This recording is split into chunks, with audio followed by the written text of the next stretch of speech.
নমস্কার প্রিয় দর্শক, গীতার রান্নাঘরে সবাইকে স্বাগত। আজ আপনাদের জন্য নিয়ে হাজির হয়েছি সম্পূর্ণ নিরামিষ ফুলকপির রেসিপি নিয়ে। নিরামিষ দিনে বা পূজার ভোগের জন্য আপনারা এইভাবে আলু ফুলকপির রান্না করুন, খেতে সত্যি অসাধারণ স্বাদের হয়।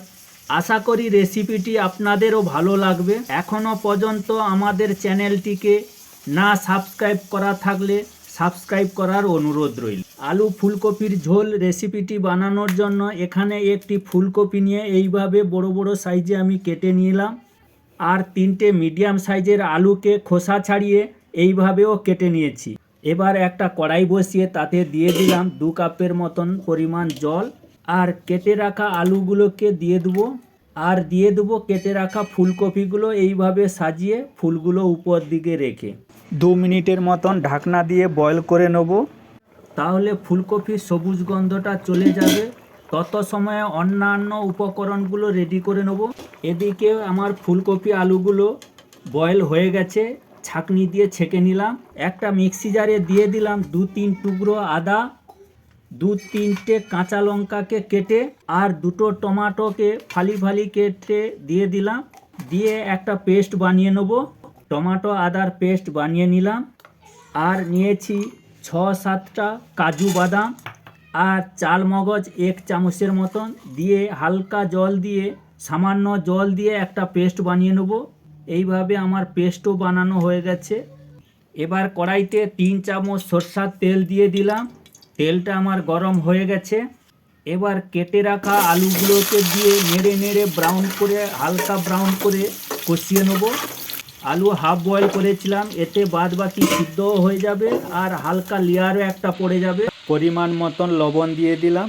আলুগুলো আমার কষানো হয়ে গেছে। এবার একটা পাত্রে তুলে নিলাম, আর কেটে রাখা ফুলকপিগুলোকে এইভাবে দিয়ে সাজিয়ে হালকা ব্রাউন করে ভেজে নেব।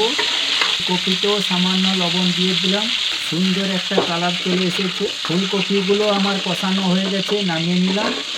ওই কড়াইতে আর 2 চামচ সরষার তেল দিয়ে দেবো।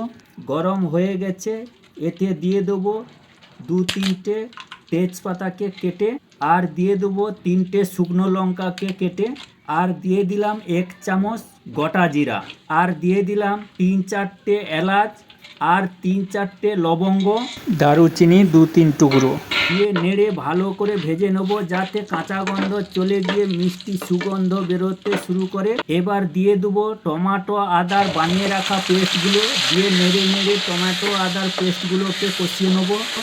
টমাটোর পেস্ট আমার কষানো হয়ে গেছে। এবার দিয়ে দেবো 1 চামচ হলুদ গুঁড়া, 1 চামচ ধনিয়া গুঁড়া, 1 চামচ জিরা গুঁড়া, 1 চামচ কাশ্মীরি লঙ্কার গুঁড়ো, আর দিয়ে দেবো 1 চামচ মিক্স সবজির গুঁড়ো, আর পরিমাণ মতন লবণ।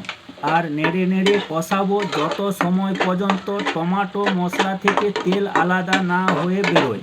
মশলা আমার কষানো হয়ে গেছে, তেল মশলা আলাদা আলাদা হওয়া শুরু করেছে। এবার দিয়ে দেবো চাল মগজ কাজু বাদামের পেস্ট বানিয়ে রাখা, আর মশলার সঙ্গে ভালো করে উপর নিচ করে মাখিয়ে দেবো।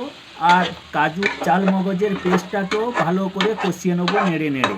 সমস্ত মশলাগুলো আমার কষানো হয়ে গেছে, গাঢ়ও হয়ে গেছে, আর কি সুন্দর একটা কালার এসছে।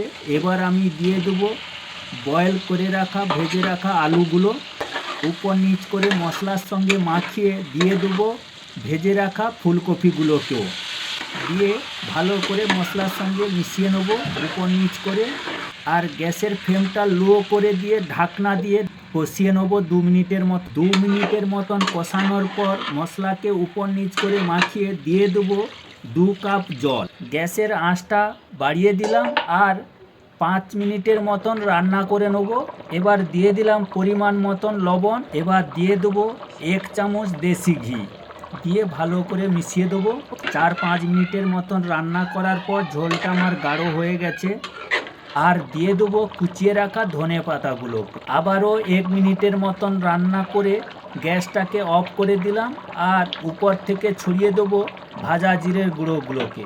আমার নিরামিষ ফুলকপি আলুর ঝোল রেসিপিটি পরিবেশন করার জন্য রেডি। আপনারা কমেন্ট করে জানাবেন রেসিপিটি কেমন হয়েছে, আর বন্ধু বান্ধবদের সঙ্গে শেয়ার করতে ভুলবেন না যেন। আপনারা সবাই ভালো থাকবেন। আবার আপনাদের সঙ্গে হাজির হব নতুন কোনো রেসিপি নিয়ে।